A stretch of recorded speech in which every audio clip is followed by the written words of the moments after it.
Honorable sénateur, je prends aussi la parole aujourd'hui pour parler de la Journée mondiale des réfugiés, pour remercier les Canadiens d'avoir ouvert leurs portes et leur cœur à ma famille et à de nombreux autres du Sud-Asiatique qui ont fui l'Ouganda il y a 50 ans. En juin 1972, j'étais une étudiante vivant à Londres, en Angleterre, avec mes 3 frères et sœurs. Ma mère était en visite et se trouvait avec nous lorsque nous avons reçu le pire appel téléphonique de ma vie, nous informant que mon père, député ougandais, avait été tué par les soldats du président Idi Amin. Notre monde s'est effondré, mais ma mère n'a pas perdu espoir. Le jour suivant, on a entendu frapper à la porte. C'était mon père, Sherali Bandali Jaffer, qui avait fui l'Ouganda pour venir en Angleterre. Nous ne pouvions pas en croire nos yeux. Mon père n'a jamais partagé avec nous les détails de son évasion, mais nous savons qu'il a reçu l'aide de ses amis dans l'armée. Beaucoup de ses collègues n'ont pas été aussi chanceux.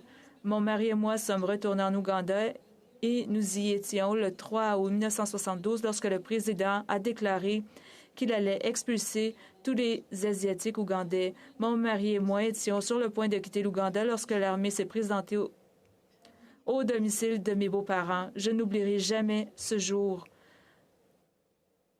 De jeunes militaires avec 4 fusils pointés vers lui, 2 face à sa tête et 2 dans son estomac, le forçant à monter dans une Jeep.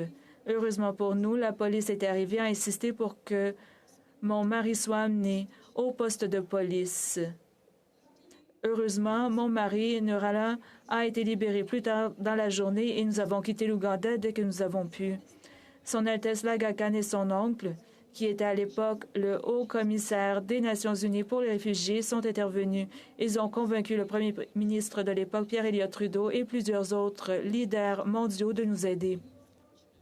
Nous avons eu la chance d'être secourus si rapidement et nous sommes à jamais reconnaissants aux fonctionnaires de l'immigration canadienne comme Mike Malloy, qui est venu en Ouganda et nous a littéralement sauvé la vie. Mon histoire n'est pas unique. Des centaines de réfugiés avant moi et après moi ont vécu des expériences similaires. Honorable sénateur, en cette journée mondiale des réfugiés, n'oublions pas les femmes, les hommes et les enfants qui languissent dans des camps de réfugiés partout dans le monde. Ils ont tout perdu et nous sommes dans une position privilégiée pour leur apporter ce à quoi ils aspirent, l'espoir d'un avenir meilleur pour eux-mêmes et pour leurs familles.